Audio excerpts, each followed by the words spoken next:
Streaming. It says I am streaming. It says I'm streaming. Let's see, wait. Ready? Streaming!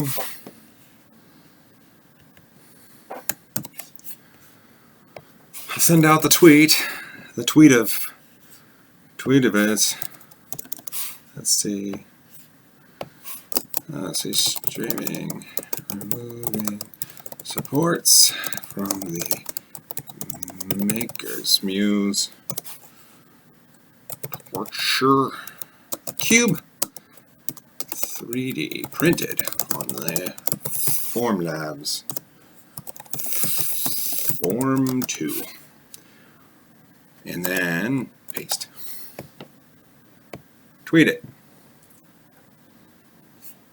Bam. Anyone here yet? Hey, I've got 4 people. 4 people watching! 4 people! 4 people watching! 4 people! Ooh!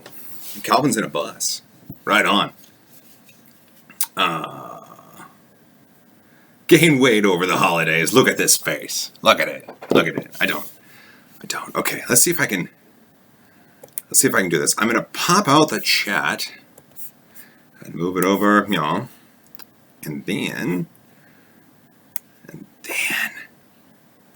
going to move this window over, y'all. Haha. Okay, I can kind of see the chat, but the whole goal of this is to take the supports off of this. Look at that. That is the Makers Muse Holiday Torture Cube. It's available on his Patreon page. And, oh, there's Dustin. Hey, Dustin. Ooh, let's see, where's there it is. Yeah. Man, okay. I did shave. I did shave. I had to go meet with my CPA, which meant I had to shave. Okay, we've got people in here. Let's take off supports. I'm going to use flush cutters. Look at these. Flush cutters. What I like to do on form prints, I like to just go at it. I just go to town. It's a little difficult. It's not the easiest thing, but it's very meticulous work. So I thought while I'm doing this, I could show you guys. Because I don't know. Not everybody has a form printer. I know I sure don't. I don't get to keep it. So I want to use it as much as possible before it goes away. Okay. Snippy. Snipperoo. Snip, snippety, snip, snippety, snip, snip. I remember when I was printing this and I showed this off, Dustin, I believe, said, how can you tell the supports from the rest of the print?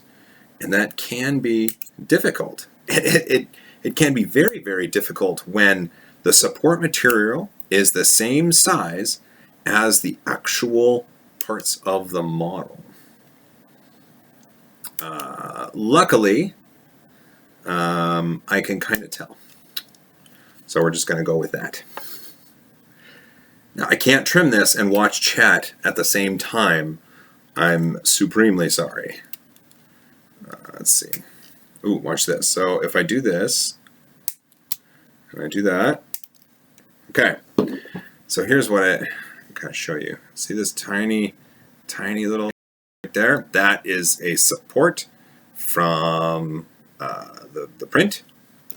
Yeah, Dustin, it'll take a while. It might take a while. I don't know. I might just go to town. This has already been under a UV lamp for curing. Let's see. I will put right there. I'll just start making a pile of the stuff I removed right there. This has already been under a UV lamp to cure, and I believe it was under there for a few hours. So it's definitely cured. Let's see, sometimes they go flying. That went flying. That was fun. Okay. Let's see. I hope this is more exciting than paint dry, but I can understand if it's not.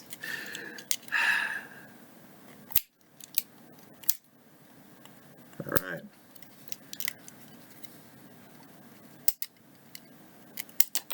There we go. Look at that. I got a big chunk right there.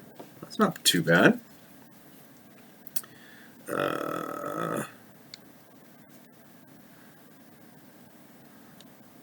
Uh-oh. Do I have a laggy connection? Hold on. Hold on.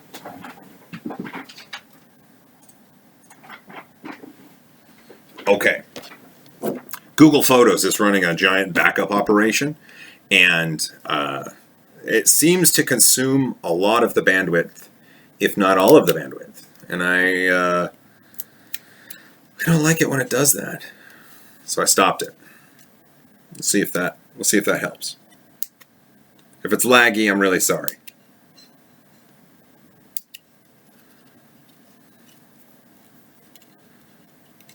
All right.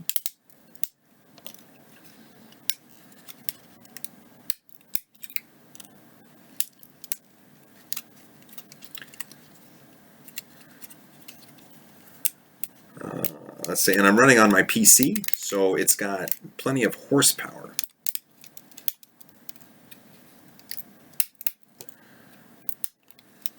What's really nice about the supports on an SLA print is they can be very, very brittle, and this after curing. So if you've cured your prints on a UV lamp and you're removing supports, sometimes you can do it without the use of these flush cutters, which is kind of handy. Back here, you can tell it's brittle because it flies all over the place. All right.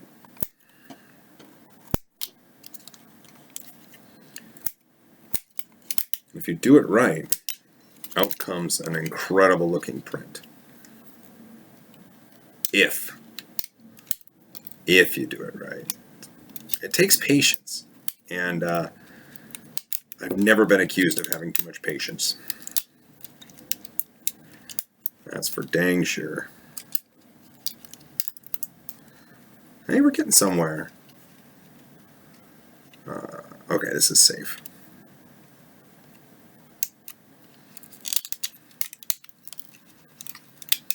Resin splinter. It happens. It sucks.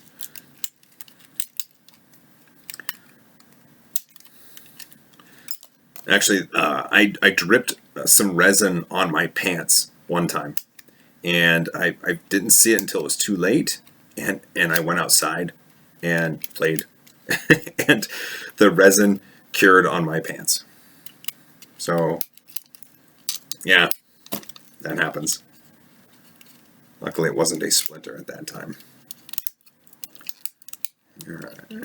Hey, look at that. It's coming off. Look at it. We're starting to get a shape out of this thing. It's like a giant bowl of spaghetti. You eat for a half hour and you're like, I'm so full. And then you look at the bowl of spaghetti and you realize it doesn't look like you've eaten anything at all. It's kind of like with this.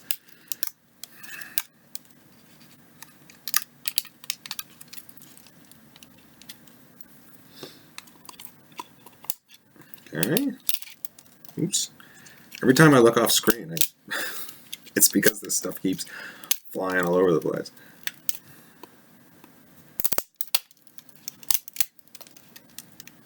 When you do this, if you do this, you should be wearing eye protection. I've got glasses on. My eyes are made of titanium, so it helps. All right, on the back here, I'm going to try to start snipping away the base. Sometimes that helps. Ooh, that's a big strand right there. Okay. I got to admit, I'm not used to streaming during the day. Usually I'm at work, but we got some time off for the holidays. My wife made some macaroni and cheese. I'm gonna go eat some of that here in just a moment. I may go have a drink. What are you guys drinking? Is anybody drinking anything tasty? I'm always curious.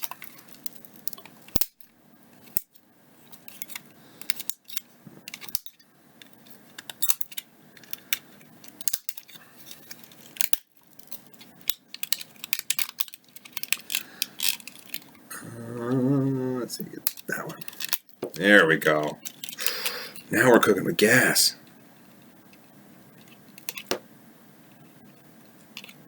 I almost snipped the model. You have to be super duper careful about that. Okay. See, I'm making quite a mess here.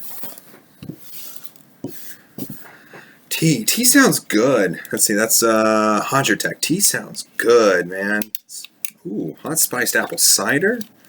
An El Presidente. All right, Philip, what is an El Presidente? I don't know that one. Duplicate's got a coffee. John, it's like you're in my head, man. Captain and Coke. Sounds good. Funny, okay, I can tell you this funny story. So, I usually drink something called the Bucket. There's a restaurant here in the Pacific Northwest that makes the Bucket. It's a bunch of rum and pineapple juice. It's incredibly tasty.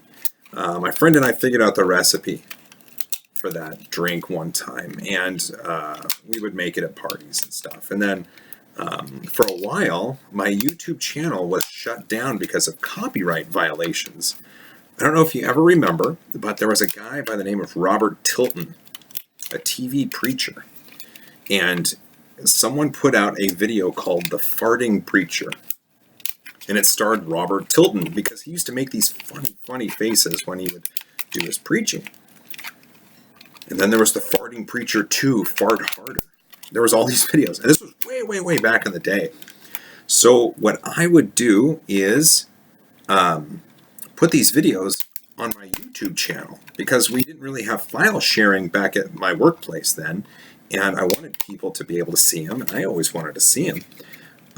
So the Reverend Robert Tilton filed a DMCA copyright infringement thing against my channel, which I thought was absurd, but I was also not very well educated on the subject, and I thought this was bad. I thought it was bad, and I'd never get my YouTube channel back.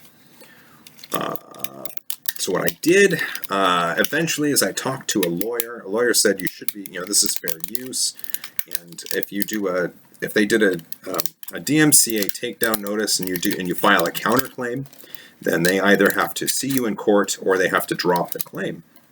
So I filed a counterclaim. And lo and behold, Robert Tilton, or whoever was managing his online presence, dropped it. So my YouTube channel came back. There we go. I got the bass off. So there's the bass.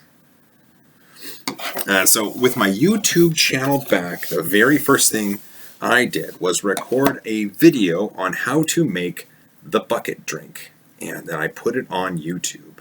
So if you're near a computer sometime in the near future and you want to know how to make a bucket drink, look up me making a bucket drink, and you will see me in a bender hat and my old glasses at some crazy time at night, just being celebratory about getting my YouTube channel back by making an alcoholic beverage. The more you know. If you do end up making it, it's pretty tasty. It's a bunch of different rum. Getting shreds all over my computer. It's a bunch of different rum and pineapple juice. It's light rum. It's dark rum. It's coconut rum. Light rum, dark rum, coconut rum, and white rum. And you put a little bit of extra white rum in for the rest of the rums. And now I just hit my lips. And then that's it. Okay. Putting supports on things is great. And I know that the big push with Ultimaker right now is the dissolvable supports. And that is pretty cool. And I would, something like this would be great to have dissolvable, almost went in my mouth, dissolvable supports on. We're getting there though, look at that. Just takes a lot of work. Thanks for sticking around.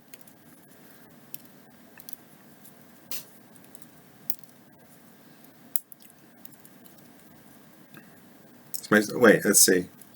Lag, stream down, stupid internet. I'm streaming using OBS. Boy, I do have a lot of drop frames. Let me try something. Let me do this. Let me do that. Let me do that. Just in case that's messing with my frame rate. See what happens. I closed down some other windows. Hey, Moose. Well, anyway. Now you know. I was thinking of trying, what's another? There's Wirecast for streaming. Let's see. Wirecast and XSplit. I think it's XSplit. I was thinking maybe there's some different streaming software options I could try out there. Right now I'm using OBS. I got a notice that there's a new version of OBS. I'm not sure if anybody's tried it.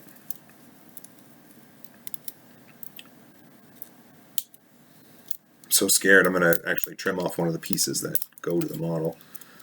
If I can make it through this without doing that, it's a win. Oh, there's so much support.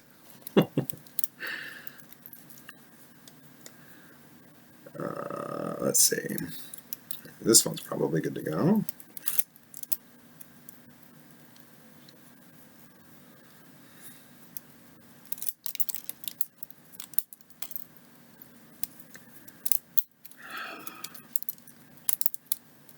It's humid in Melbourne, someone said. I'm sorry. I'm here in Seattle, and it's... Let's see, there we go. In Seattle, it's, what is it? 38 degrees. It's 38 degrees Fahrenheit. It's not 38 C. That would be... God, that'd be hot. Too hot.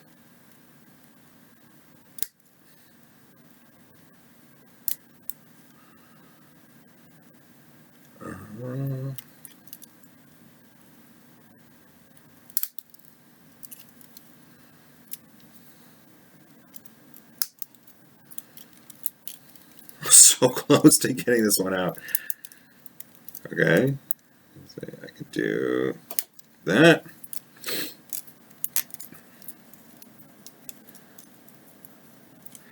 Oh no, I'm sorry. I'm trying to... Taking supports off this thing is tough, man. Sorry, creator. Don't worry. I'll get it done, and I won't injure myself. I'm going to be very, very careful. I try to be very, very careful. See, I figured if I streamed it, I would have a better chance of doing it the right way because I wouldn't want to mess up on camera.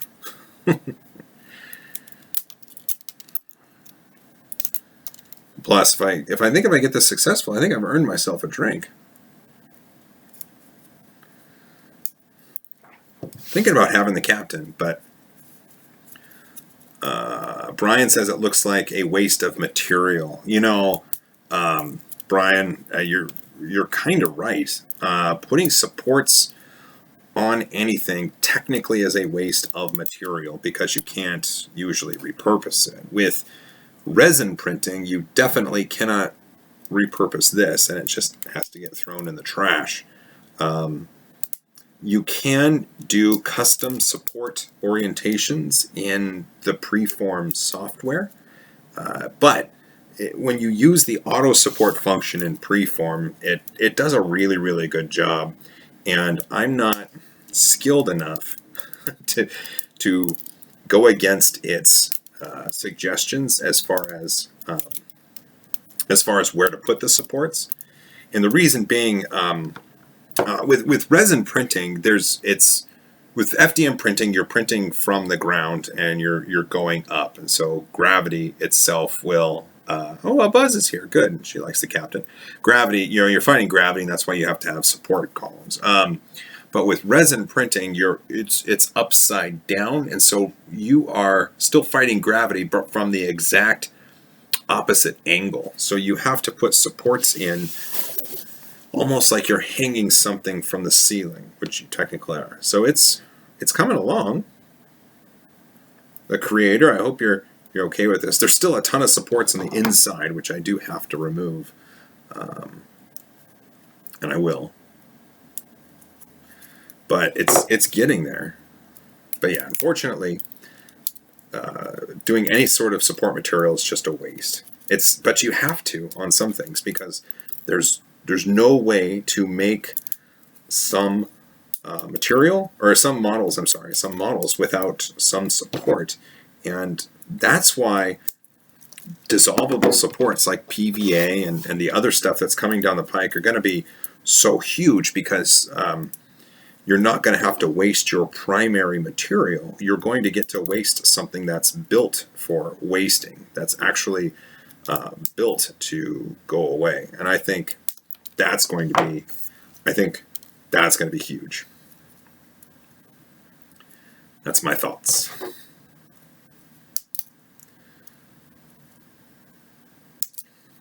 Let's see. Why would lines separate on random parts of models like 150 layers up on a print?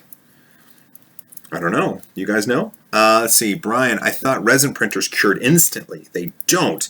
You have certain materials like the Ono that say they use daylight curable resin. And it still requires time, but they do cure faster. For this material right here, it's cured with a UV light.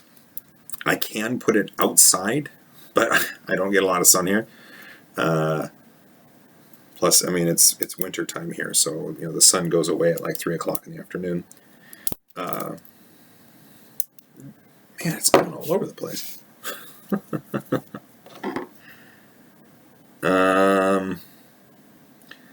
Dang it, Angus.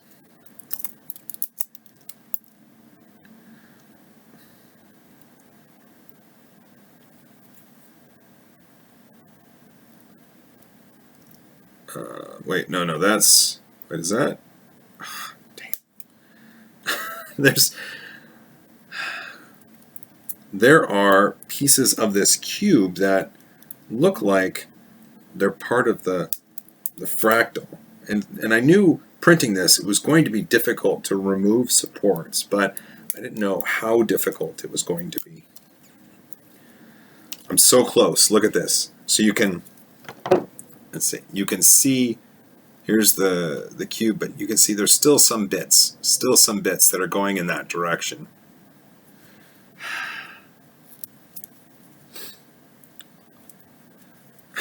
Yeah, go spam Angus with dang it. That guy. He understands. He's the one that tortures these things, man. He's the one that builds these things that no one should try to print. Do you see his Cetus printer? Printed it no problems. Witchcraft, man. Let's see. Oh, that's a good one. Okay. All these different vertices are meeting, and I have to try and figure out which ones are okay to snip. And the Ultimaker is right here, the Ultimaker 3, and I have a bunch of random material from this that's popped off and gone in the Ultimaker. So I'll have to clean that up too.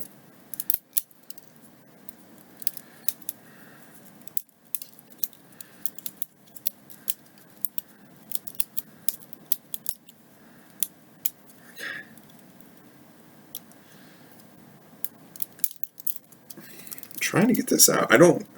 It's going to be a failure if I don't get all of the support out while on the stream. I'm going to be honest with you. Failure is not an option, right?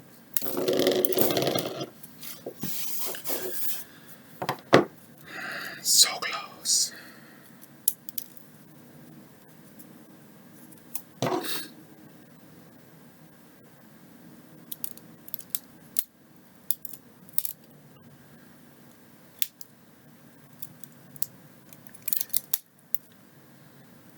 Oh, there's a good one right there.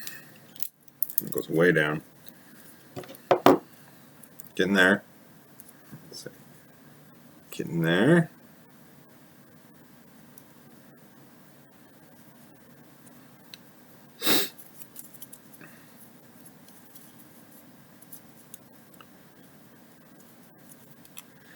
Yes, I might. Yeah, Terrence, I might be able to use these, and maybe it's time to jump to these.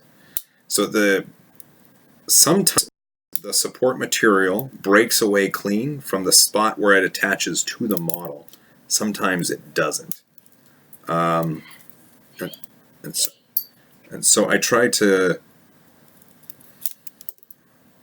get all the stuff first with the because that's it's just the easiest way to do it.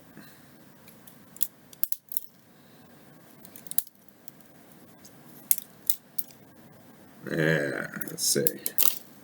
Ooh, these are working like a champ right now. Going crazy. That might be a flush cut right there.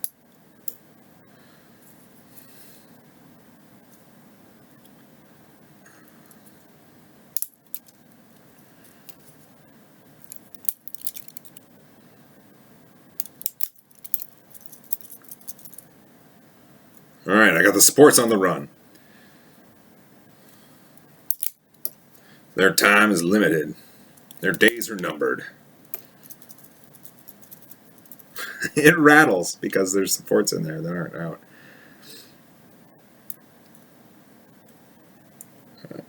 Come here, you.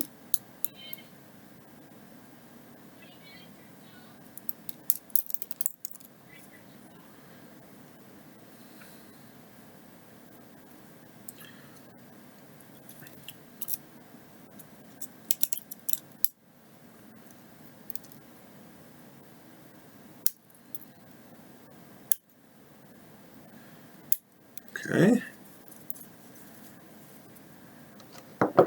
Why would anybody want a resin printer? You just don't get it. I'm sorry. Now, before you go saying something like that, you have to understand that the print that I'm doing isn't the typical print that someone would do with a resin printer. This is meant as an FDM torture test by Angus over at Makers Muse. And I just thought, well, I have a resin printer. I'll try it just to see if it would print it. Most of this, in fact, hold on, let me go get, let's see. Let's see, where is this? Oh,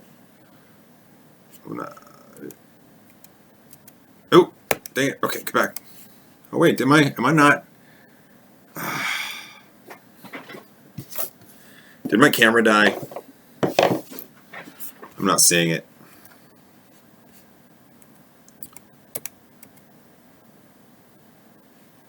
Dashboard. There it is. It looks like I've got a dead camera. Yeah, I know. I'm sorry. I tell you what. Hold on. Let me restart that camera. Let me do that real quick. I'll do this. Oh no! Just kidding. Video capture. Do that. Haha. How about now? There we go.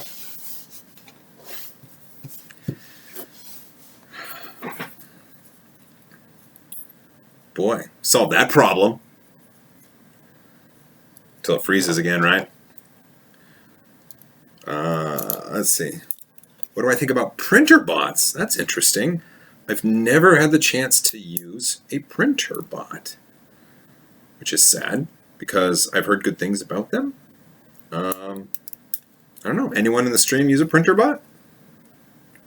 I've heard good things. I've heard they work well, and I've heard people like them. But I've never had one. I've never had the chance to use one.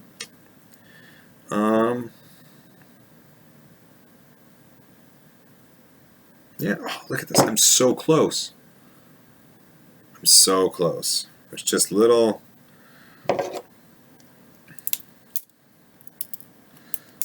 Man, if you could make it so these resin printers printed in a different color, the supports. Oh God, dang it! The little beam right here broke off. It's not perfect anymore. I'm having this sad. Dang it. I probably couldn't have. I could have just not mentioned anything and it would have been just fine. See? You gotta take your time. All right. It's just garbage now, right? Let's just throw it away. There's still more support in here, you guys. Dang it.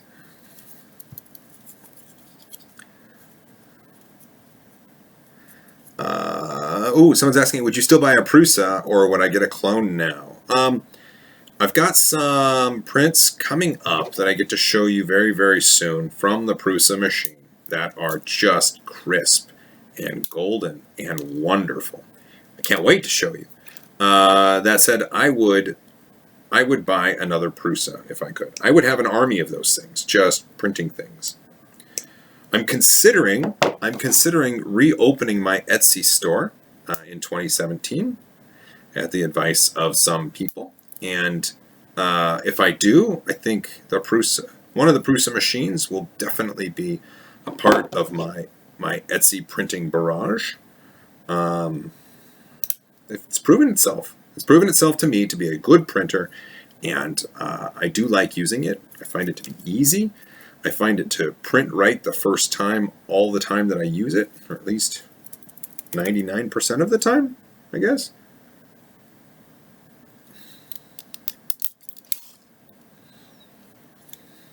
So there. Now you know. Ow, something hit my eye. This is hard. Stream's getting laggy. Oh, shoot. Kids are probably using all the internet downstairs. Well, here we go. Look at this. We're going to call it good, I think, because I've removed as much as possible. That's easy. And there we go. It spins a little bit. Spins a little bit. And it fell over. All right. All right. I'm going to go make a drink. I do have a video coming out tomorrow. Tomorrow I'm going to be playing with Bill from Punish Props, and we're going to be finishing this.